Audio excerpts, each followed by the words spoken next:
오늘은 르호보암의 범죄와 불행, 르호보암의 범죄와 불행이라는 제목으로 말씀을 상고합니다. 이 열왕기의 말씀의 특징은 이제 남유다 나라와 북이스라엘 나라의 그 왕들이 어떻게 다스리고 어떤 결과를 거뒀는가를 이렇게 왔다 갔다 하면서 두 나라의 그 상황을 쭉 이어서 설명해 주고 있습니다. 우리가 바로 앞에서는 이제 여로보암 북이스라엘 일대 왕이 어떻게 범죄하고 어떻게 재앙을 받았느냐 하는 걸 말씀했는데, 이제 오늘은 남유다의 일대 왕인 르호보암에 대해서 이제 그의 생애를 요약을 해서 말씀하고 있어요. 그런데 두 나라가 다 어쩌면 그렇게 우상숭배 경쟁을 하고 있는 걸 볼 수가 있어요. 그래서 이 모든 것이 어디에서 나왔느냐? 솔로몬에서 나온 거예요. 솔로몬이 수없이 많은 나라의 공주들과 정략 결혼을 하고 그 나라의 우상들을 다 받아들이고, 처음에는 신전만 세워졌는데 나중에는 솔로몬도 가서 우상을 섬기기 시작하고, 그것을 보고 자란 르호보암도 그대로 따라가고 있어요.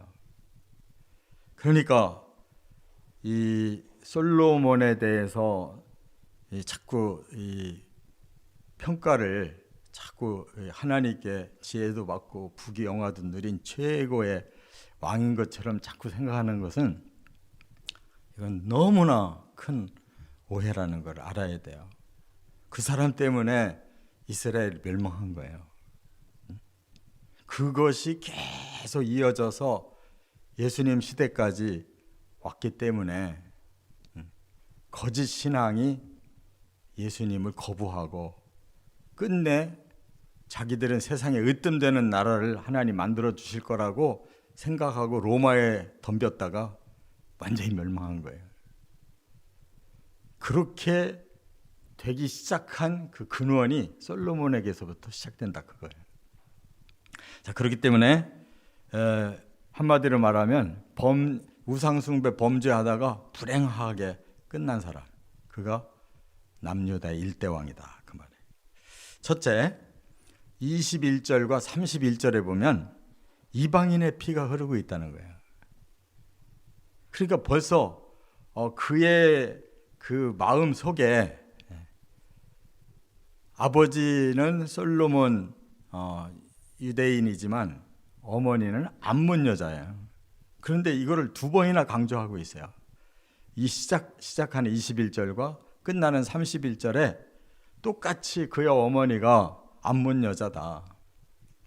암몬은 가장 가까운 인척지간의 형제 국가였어요. 왜냐? 바로 롯의 딸들이 낳은 자식이니까. 암몬과 모압은 아브라함의 그 조카와 자손들이니까 얼마나 형제 국가냐고. 그런데 이스라엘이 가장 어려움 당한 게 바로 이 암몬과 모압 나라예요. 그래서 하나님께서 이스라엘 총회에서 그들을 제외해라. 절대 그들은 하나님 백성으로 인정 안 한다는 거예요. 오히려 원수 짓을 했기 때문에. 근데 하필 암몬 여자와의 관계에서 태어난 르호보암이 솔로몬의 다음 왕이 됐으니까 암몬이 얼마나 우상숭배가 강한지 몰라요. 그러니까 이렇게 어머니에게서도 그런 교육을 받으면서 컸을 거고, 솔로몬이 아버지가 하는 정치를 봐도 그렇고, 뭐 르호보암이 하나님 잘 믿을 그런 분위기가 없는 거예요, 전혀. 그래서 17년 동안 예루살렘에서 다스리다가 죽었는데 한 짓은 우상숭배예요. 이와 같이 하나님이 두 번이나 암몬 여자가 어머니다라는 것을 이렇게 밝히고 있는 것은 그 씨가 중요하다는 거예요. 어떤 씨에서 나왔느냐에 따라서 어려서부터 그런 교육을 받아가면서 커서 그 울타리 안에서 살다가 17년 왕노릇 한 것밖에는 없어요. 두 번째, 22절부터 24절 이제 구체적으로 우상 숭배 범죄를 여기서 소개하고 있어요. 북이스라엘 여로보암은 시작부터 금송아지 섬겼다고 그랬잖아요. 그런데 르호보암은 처음에는 한 3년 정도 그래도 왕답게 나라를 튼튼하게 하려고 하는데 힘을 썼어요. 그래서 전국에 15개의 방비성을 세웠다 그랬어요. 이 방비성이라는 건 뭐냐? 국고성과 병기성을 말해요. 국고성은 이제 많은 곡물을 채워놔야 백성이 편안하게 살잖아요. 병기성은 전쟁이 일어나도 무기를 많이 만들어 놔야 싸움에서 이길 수가 있잖아요. 그러니까 3년 동안 전국에다가 이런 방비성들을 계속 진 거예요. 그것까지는 나라의 왕이니까 나라를 지키고 백성을 지키려고 하는 그 행동이니까 그건 좋아요. 그런데 이제 그렇게 해놓고 나니까 사람이 교만해지는 거예요. 자기가 우리 나라를 이렇게 튼튼하게 만들어 놨으니까 이제부터는 우리가 정말 하고 싶은 일을 해보자 하고 시작한 게 여기 22절에 보니까 유다가 여호와 보시기에 악을 행하되 그의 조상들이 행한 일보다 더 뛰어나게 하여 그의 그 범죄한 죄로 여호와를 노엽게 했다. 이게 뭐겠어요? 본격적으로 우상 숭배하기 시작했다는 거예요. 하나님을 진노케 한 거예요. 그래서 하나님 앞에 율법도 버리고 여호와를 구하는 마음도 사라지고 본격적으로 악을 행했다는 것은 우상 숭배에 빠졌다는 겁니다. 이 내용이 역대하 12장에 가면 더 자세하게 말씀하고 있어요. 똑같은 상황을. 그래서 산 위와 모든 푸른 나무 아래 산당과 우상과 또 아세라상을 세웠다. 그러니까 그냥 예루살렘의 그 근처에 보면 막 우상의 신전이 그냥 무수하게 있는 거예요. 이게 막 유행인 거예요. 유행. 왜 우상이 이렇게 발달하느냐? 사람의 욕망을 채워준다고 하는 것이 교리이기 때문에 그래요. 그래서 우상은 바로 사람들이 원하는 소원을 들어준다고 하니까 사람들이 거기 가서 빌고 복채내고 그렇게 하고 싶은 욕망이 자꾸 일어나는 거예요. 왜? 다른 사람들이 우상 섬기는데 그 사람들이 더 잘 살거든요. 그러니까 하나님 믿고 율법을 지키기는 힘들고 다른 사람들 보면 막 그냥 우상한테 복채만 가져가서 절하고 오면 막 점점 잘 사는 것처럼 보이니까 마음이 다 뒤집어진 거예요. 심지어는 남색하는 자들을 뒀다 그랬어요. 이 어떤 종교는 남자 창기가 그 공식적으로 있어요. 그래서 성전에 가서 그들 나름대로의 그 의식을 행하는 거예요. 그러면 막 자손이 번성하고 부자 되고 이렇게 가르쳐 준 거예요. 그러니까 그들 나름대로는 그 신에게 그렇게 경배하고 또 행음을 공식적으로 인정을 해주니까 그게 복받는 비결이고 신을 섬기는 그 비결이라고 하니까 아주 그냥 흥황할 수밖에 없는 거예요. 남자는 남자끼리 또 때로는 여자들은 남창에게 그렇게 그런 그 기운을 받아야 자기들이 막 돈도 잘 벌고 자녀들도 막 생산이 잘 된다 이렇게 가르쳐 주니까 이게 사회가 완전히 타락한 거예요. 성이 개방되고 자유가 되기 때문에. 그러니까 하나님은 얼마나 명확해요. 7계명에 간음하지 마라. 단 한마디로 정상적인 성 이외에는 모든 걸 불허한다는. 그러니까 사람들이 욕망이 있는데 그게 힘들잖아요. 영적으로 깊이 들어가야 그거를 이겨내는데, 그렇지 않고 막 세상이 막 이렇게 번성하는데 거기에 붙어서 살고 싶은 마음이 있으니까 막 이 이방 종교들은 잘 됐다 싶은 거예요. 성도 해결해 주겠다, 돈도 벌게 해주겠다, 막 자손들도 번성하게 해주겠다, 모든 걸 다 해준다니까 완전히 넘어간 거예요. 이것이 타락하는 세상의 그 시작이에요. 종교가 타락하면 세상은 다 타락하게 돼 있어요. 끝으로 세 번째는 25절부터 30절에 보면 평생 전쟁을 치렀다는 거예요. 르호보암이 왕이 된 지 5년이 됐는데 애굽의 왕 시삭이 군대를 이끌고 와가지고 전쟁을 벌였어요. 그런데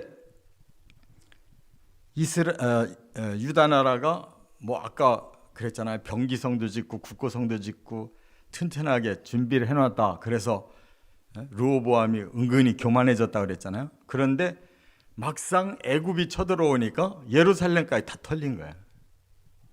그러니까 혼자서만 내가 나라를 이렇게 튼튼하게 준비했다라고 생각한 것뿐이지, 실제로 이집트와 전쟁이 벌어지고 나니까 예루살렘까지 다 쳐들어와서 털린 거예요. 그래가지고 애굽은 병거가 1200, 마병이 6만 명이나 됐고, 그러니까 이게 최첨단의 무기를 가지고 온 사람들이에요. 거기다가 리비아 또 숙, 구스 나라까지 같이 연합으로 쳐들어왔어요. 이 북아프리카 그 상부 지역의 나라들이 다 연합해가지고, 왜? 솔로몬이 다스리던 나라니까 먹을 게 많다는 걸 알고 있는 거지. 부자 나라였거든. 근데 지금은 꺾어졌단 말이에요. 그러니까 그냥 일시에 북아프리카의 나라들이 쳐들어와서 솔로몬의 나라 그걸 다 등쳐먹자 이거예요. 그 여지없이 르호보암이 당했어요. 그래서 왕궁과 성전의 모든 보물을 다 뺏겼대요. 그리고 솔로몬이 금방패 500개를 만들어 놨다고 그랬잖아요. 500개 싹 뺏긴 거예요. 모든 좋은 거는 다 털렸어요.